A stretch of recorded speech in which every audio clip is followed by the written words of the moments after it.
Revenge with Marvella. The mashed potatoes sat untouched on my plate as my father's voice cut through the dinner conversation. We were at my brother's house for Sunday dinner, the dining room filled with family and a few of his colleagues from the law firm. The wine had been flowing freely, and everyone was relaxed, laughing at stories about cases and clients. Sophia did some military thing years ago, my father said, waving his hand dismissively in my direction. But she wasn't even combat. Support staff or something. Nothing like what real soldiers do. The table erupted in polite laughter. My brother's wife nodded knowingly. Someone asked what kind of support, but my father just shrugged. Paperwork, probably. Analysis. Behind a desk somewhere safe. I felt myself physically shrink in my chair, my shoulders curling inward. This wasn't new. I'd heard variations of this my entire adult life. But something inside me went completely still, cold and hard like ice forming over water. In my bag under the table, an envelope sat untouched. White, official, embossed with a military seal I hadn't looked at in weeks. Tonight was supposed to be a simple family dinner. The timing of this conversation felt cosmically wrong. This pattern had been my normal for years.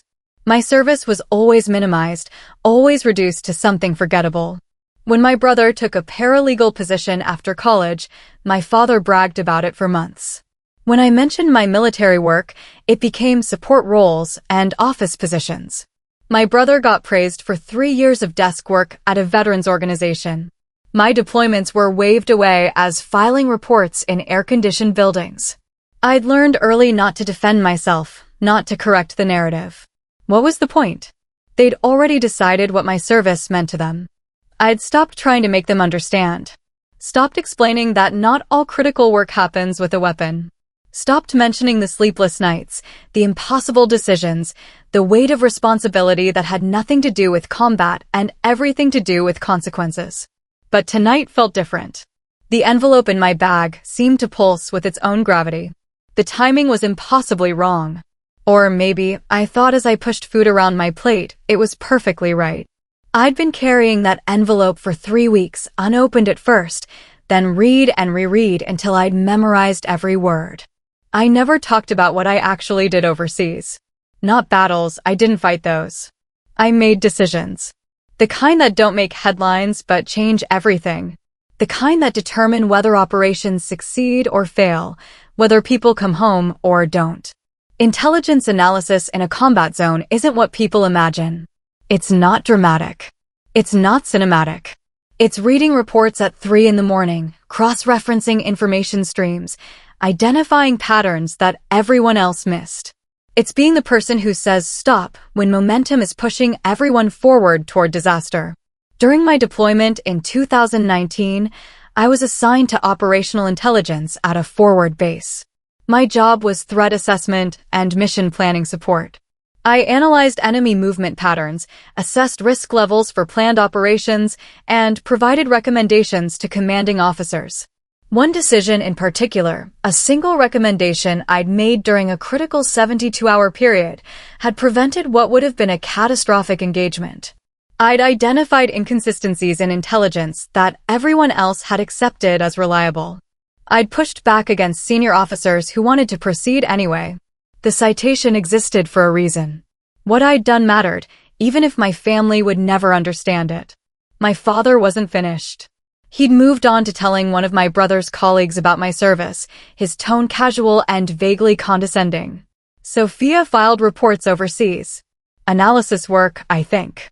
Important in its own way, I suppose, but not exactly dangerous. I saw my mother watching me from across the table, her expression worried. She knew something the others didn't. She'd been there when the envelope arrived, had seen the official seal, the formal language. She'd asked me what it was for, and I deflected, changed the subject. Now she looked like she wanted to say something, but couldn't find the words. My brother's colleague, a retired Army officer named Colonel Brennan, was also watching me. His expression had shifted from polite interest to something more intent. He'd heard what my father said. He'd also noticed my complete silence, the way I'd gone very still. "What branch did you serve in?" he asked me directly, his tone respectful in a way my father's had never been. Army, I said quietly. Intelligence. What years? 2018 to 2021. Colonel Brennan nodded slowly, his gaze sharpening. He'd heard something in those dates, some recognition I couldn't place. But he didn't push further, just returned to his meal with a thoughtful expression. The conversation moved on, but Colonel Brennan pulled me aside as people were gathering in the living room for coffee. There's a formal military recognition event next month, he said quietly. At the convention center downtown. It's open to families. Are you planning to attend? I hesitated. The envelope in my bag suddenly felt heavier. I received an invitation. You should go, he said. These events matter. They're about honoring service that often goes unrecognized. Before I could respond, my father appeared, inserting himself into the conversation with the practiced ease of someone who always needed to be the center of attention. What event is this? A military recognition ceremony, Colonel Brennan explained. Sophia was invited. My father's expression shifted to something almost amused. Oh, well, I suppose we should attend. For appearances, if nothing else. Family support and all that. He clapped me on the shoulder like I was a child receiving a participation trophy. Colonel Brennan's jaw tightened slightly, but he said nothing. My father had no idea why I'd been invited. No idea what the ceremony was actually for. And I decided in that moment not to tell him. Over the next 3 weeks, I let the narrative stand. My father mentioned the upcoming event to various family members, always with that same dismissive tone. Some military thing for Sophia. We'll go show support for her little desk job. My brother asked if I was getting a certificate or something. My aunt wondered if there would be a nice lunch afterward. Nobody asked what the recognition was actually for. Nobody seemed to think it mattered enough to inquire. I didn't correct a single assumption. I didn't explain. I simply confirmed that yes, there would be an event, yes, they could attend if they wanted, yes, it would be formal. The envelope stayed in my bedside drawer now, the citation memorized. I'd confirmed my name on the program 3 times, each confirmation feeling more surreal than the last. The ceremony coordinator had been almost reverent on the phone. We're honored to recognize your service, Captain Reynolds. The citation will be read publicly. This is a significant honor. I'd thanked her and hung up, staring at my civilian apartment with its ordinary furniture and quiet normalcy, trying to reconcile the person I was now with the person who'd earned that citation. I need to explain what I actually did, even though I still can't share certain details. My role was classified adjacent, working with time-sensitive intelligence that had operational implications. I wasn't combat arms. I didn't carry a rifle on patrol. But I was responsible for analyzing threat data that determined whether missions proceeded or were canceled. The work was high liability. One wrong assessment could send people into an ambush. One missed pattern could mean casualties. One failure to push back against flawed intelligence could cost lives. During the summer of 2019, there was a planned operation, a raid on a suspected weapons cache based on intelligence from multiple sources. Everything checked out on paper. The mission had command approval. The team was ready to execute. I was the junior analyst reviewing the final threat assessment, and something felt wrong. The intelligence sources aligned too perfectly. The timing felt staged. I spent 18 hours cross-referencing patterns, checking historical data, running every verification protocol I could think of. I found inconsistencies. Small ones that everyone else had overlooked or dismissed. But they were there, suggesting the intelligence might be intentionally false, designed to draw forces into a trap. One mistake would have ended multiple careers, including mine. The pressure during those 72 hours was indescribable. I was 26 years old, the youngest woman in most meetings, contradicting senior officers who had decades of experience. They wanted to proceed. The intelligence looked solid to them. Delaying meant losing the window of opportunity. I held my ground. I showed them the inconsistencies, explained the patterns, laid out the statistical probability that we were being deliberately fed false information. I recommended scrubbing the mission. The pushback was immediate and intense. I was told I was overthinking it, being too cautious, letting perfect be the enemy of good. One major told me directly that I needed to learn when to trust the system. But I didn't back down. I escalated my concerns. I put my recommendation in writing, knowing it could destroy my career if I was wrong. They delayed the operation for additional verification. 48 hours later, reconnaissance confirmed my assessment. The weapons cache was a decoy. Enemy forces had been staged in the area, waiting for our team to arrive. If the operation had proceeded as planned, it would have been an ambush. Casualties would have been significant. The mission was cancelled. 23 soldiers didn't walk into that trap because I'd trusted my analysis over the pressure to conform. My father never asked about any of it. On the morning of the ceremony, my father insisted on driving. My mother sat in the passenger seat, silent and tense. I sat in the back, wearing my dress uniform for the first time in 2 years, the envelope with the printed citation in my bag. "So, what exactly happens at this thing?" my father asked, navigating traffic toward the convention center. "You get a certificate? Shake some hands?" "Something like that," I said quietly.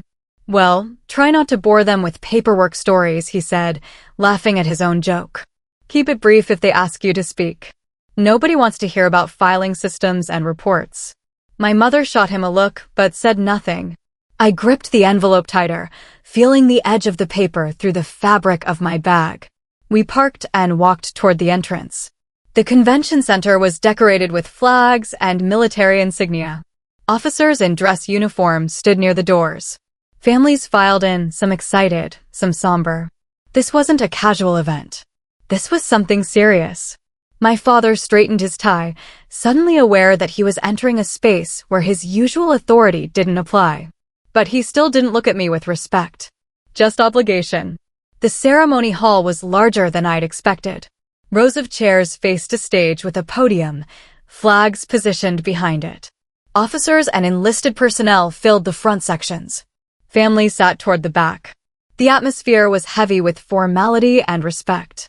My father chose seats near the middle, close enough to see but not so close as to seem presumptuous. He nodded at a few people he recognized, playing the role of proud parent without actually feeling it. I sat quietly, my hands folded in my lap, watching the room fill.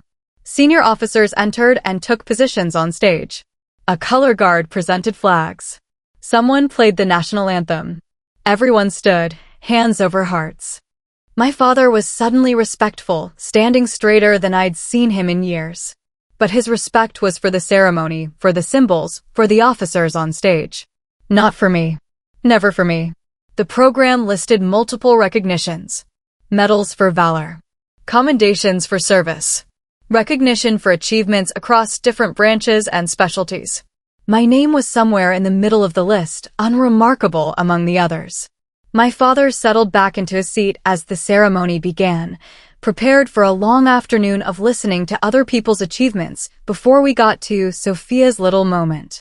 My name hadn't been called yet, but it would be. I reached the stage and stood at attention, focusing on the general instead of the crowd. He gave me a small nod of acknowledgement, almost a smile, then turned back to address the audience. Captain Reynolds served as an intelligence analyst with the 4th Infantry Division from 2018 to 2021. During her deployment, she demonstrated exceptional analytical skill and professional courage. Today, we're recognizing her specifically for actions taken in July 2019 that prevented significant casualties. He picked up a formal document from the podium. The citation. My citation. He began to read, his voice calm and precise, each word landing with the weight of official record. For exceptionally meritorious service, General Watts read, Captain Sophia Reynolds demonstrated extraordinary professional judgment during a critical 72-hour period in July 2019. While assigned as an intelligence analyst supporting operational planning, Captain Reynolds identified significant inconsistencies in source intelligence regarding a planned raid operation. The general's voice was steady, methodical. This wasn't a story. This was an official record being read into public acknowledgement. Despite pressure to conform to existing assessments and the tight operational timeline, Captain Reynolds conducted exhaustive verification protocols and cross-referenced historical pattern data. Her analysis revealed that the intelligence was likely a deliberate deception designed to draw forces into a prepared ambush. I kept my eyes forward, my posture rigid, but I could feel the room's attention intensifying. People were really listening now, understanding that this wasn't ceremonial language. This was describing a real moment with real consequences. Captain Reynolds formally recommended scrubbing the planned operation and escalated her concerns through proper channels. Subsequent reconnaissance confirmed her assessment. The operation would have resulted in an ambush with an estimated 23 personnel at risk. General Watts paused, looking up from the document to make eye contact with people in the audience. 23 soldiers came home because Captain Reynolds trusted her analysis and had the courage to challenge conventional wisdom.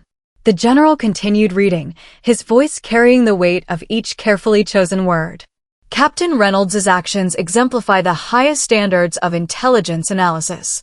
Her meticulous attention to detail, intellectual courage, and unwavering commitment to accuracy under significant operational pressure prevented a tactical disaster and saved lives. He detailed the specific analytical methods I'd used, the verification protocols, the statistical modeling that had revealed the deception. To anyone listening carefully, it was clear this wasn't simple paperwork. This was complex, high-stakes analysis that required expertise, experience, and the kind of judgment that couldn't be taught from a manual. The citation continues, General Watts said, to note that Captain Reynolds's recommendation initially faced resistance from senior leadership. Her willingness to maintain her professional position despite significant pressure demonstrates character and integrity worthy of special recognition. People were turning to look at me now. Not with polite interest, but with genuine respect. Officers who'd been sitting casually were sitting straighter. Family members who'd come for their own relatives were leaning forward, absorbed in the story. My father sat frozen in his seat, his face cycling through expressions I couldn't read from the stage. Shock. Confusion. Something that might have been the beginning of understanding. The general wasn't finished. The final section of this citation addresses the broader impact. General Watts read the last paragraph of the citation with particular emphasis. Captain Reynolds' actions during this period demonstrated extraordinary judgment under operational pressure. Her analysis prevented not only immediate casualties, but also avoided a tactical setback that would have had strategic implications for ongoing operations in the sector. The words hung in the air. The room was absolutely silent, everyone processing what they'd just heard. Not combat, but still critical. Not traditional heroism, but still deserving of recognition. The kind of service that happened in analysis rooms and planning sessions that required different courage but no less commitment. For these actions, General Watts concluded, Captain Sophia Reynolds is awarded the Meritorious Service Medal with the following citation. For exceptionally meritorious service and outstanding analytical achievement in support of combat operations. He set down the document and looked directly at me. Then he began to applaud. The room erupted. Officers stood. Family members stood. The applause built and built, filling the space with sound that felt overwhelming after so much silence.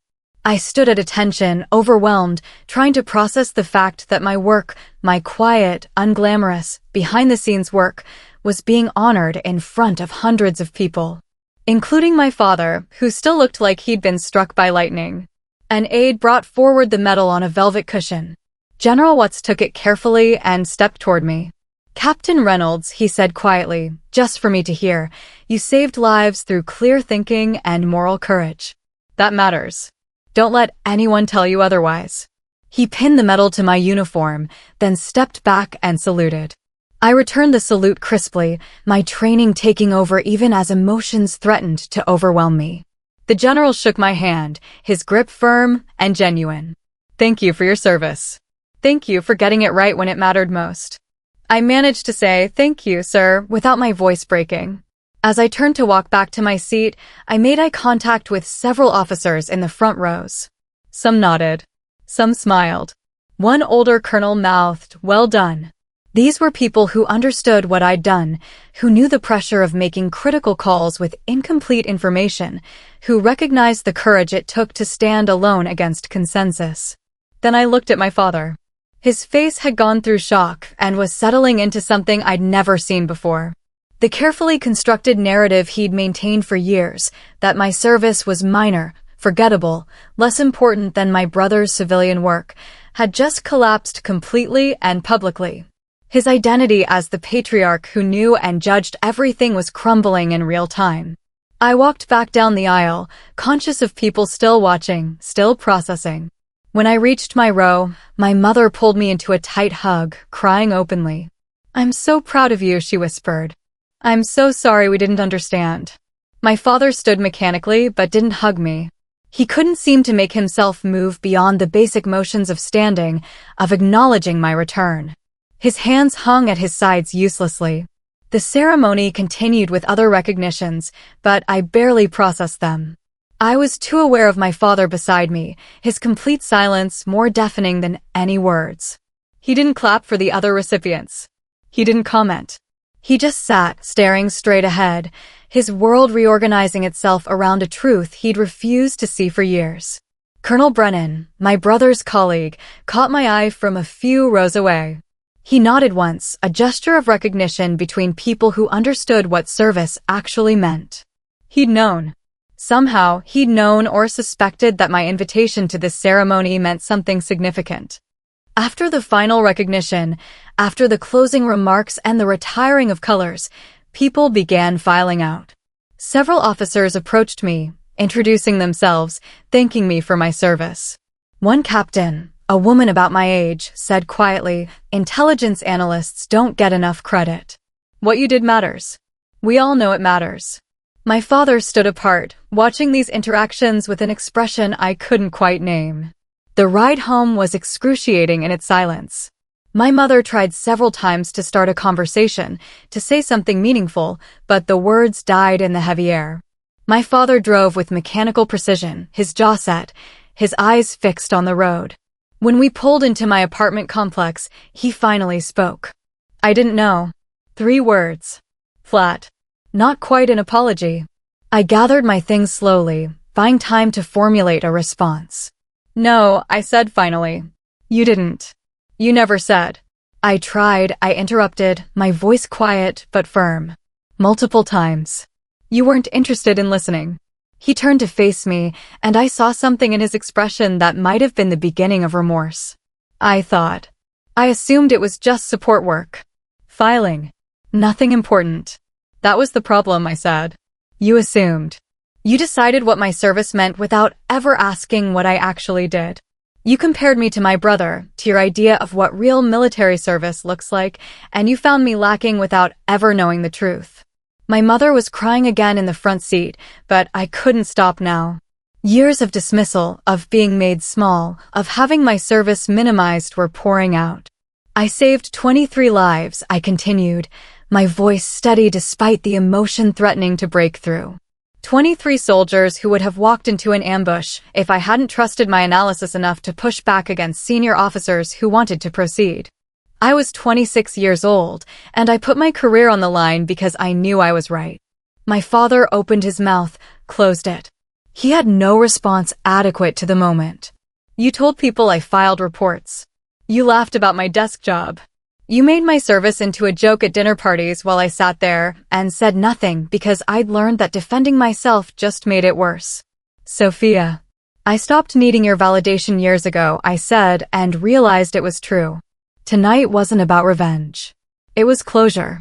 It was proof, not for you, but for me, that what I did mattered, even if you never acknowledged it. He sat very still, his hands gripping the steering wheel. "I should have asked," he said finally, his voice small. "I should have listened. I should have. I don't know what I should have done, but not this. Not make you feel small for doing something extraordinary." It was the closest to an apology I'd ever heard from him. But it felt hollow, arriving only after public embarrassment forced the truth on him. "Why didn't you correct me?" he asked, genuine confusion in his voice. "All those times I said you did support work, that it wasn't combat, that it wasn't real service. Why didn't you tell me what you actually did?" I looked at my father, really looked at him, seeing him clearly for perhaps the first time. "Because respect given late isn't respect," I said quietly. "It's damage control." The words landed hard. I watched him process them, watched understanding dawn across his face. You were proud of my brother for taking a paralegal job. You bragged about him working at a veterans organization, filing disability claims. That was desk work too, but you never called it fake service or diminished what he did. That's different. It's not different, I interrupted. The only difference is that he's your son and I'm your daughter. You decided before I even enlisted that my service wouldn't measure up, and you spent years confirming your own bias, without ever examining whether it was true. My mother turned around in her seat. Sophia, your father is trying to apologize. No, I said gently. He's trying to make himself feel better about being wrong. There's a difference. My father flinched. But he didn't argue. Maybe because he knew I was right. Maybe because the public revelation of his ignorance had shaken something loose in his worldview. I don't need your apology, I continued. I don't need you to suddenly understand or respect what I did. I needed that years ago. Now, I know my worth independent of whether you acknowledge it. I opened the car door but paused before getting out. For years, I made myself smaller so you could feel bigger. I downplayed my service because I was tired of defending it. I stopped talking about my deployment because it was easier than fighting your narrative. My father was looking at me now, really looking, maybe for the first time in years. But tonight showed me something important, I said. The people who matter, the people who understand what intelligence work actually means, who know the pressure of making life or death decisions with incomplete information, they get it. They've always gotten it. Their respect was never in question. What about my respect? He asked quietly. I considered the question honestly. It would have meant everything 5 years ago. Now, it's too late to be meaningful. You can't spend years telling someone their service doesn't matter and then suddenly respect them once you learn the truth. That's not respect. That's embarrassment at being proven wrong publicly. The harshness of the words was intentional. He needed to hear them.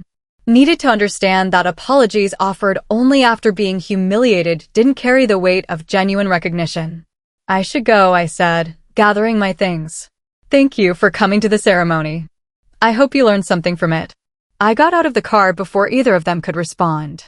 Over the following weeks, the family reaction was mixed. My brother called to apologize, saying he'd never understood the full scope of my service. He was genuine, asking questions about my deployment, actually listening to the answers. We talked for 2 hours, and I felt some of the old closeness returning. My aunt sent flowers with a note, I'm sorry we didn't see you clearly. My uncle didn't acknowledge the ceremony at all, too proud to admit he'd been wrong. Some cousins reached out. Others didn't. I finally saw who had actually been listening over the years and who had just been content with the easy narrative. My father sent several emails. Long, rambling attempts at explanation and apology. I read them but didn't respond. He wanted absolution I wasn't ready to give.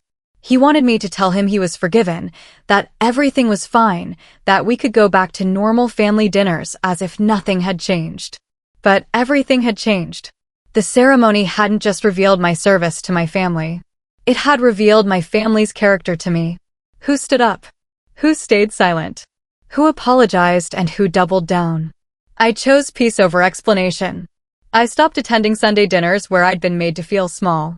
I spent time with the people who'd always respected me and distanced myself from those who only respected me after being forced to see the truth. I want to tell you something important, something I learned through all of this. Combat isn't the only courage. Running toward gunfire is brave, absolutely. But so is standing in a room full of senior officers and saying, no, this is wrong, when every instinct tells you to stay quiet and go along. Silence isn't weakness. Sometimes it's strategic. Sometimes it's self-preservation. I was silent for years about my service, not because I was ashamed, but because I was tired of defending myself to people who'd already decided I didn't measure up.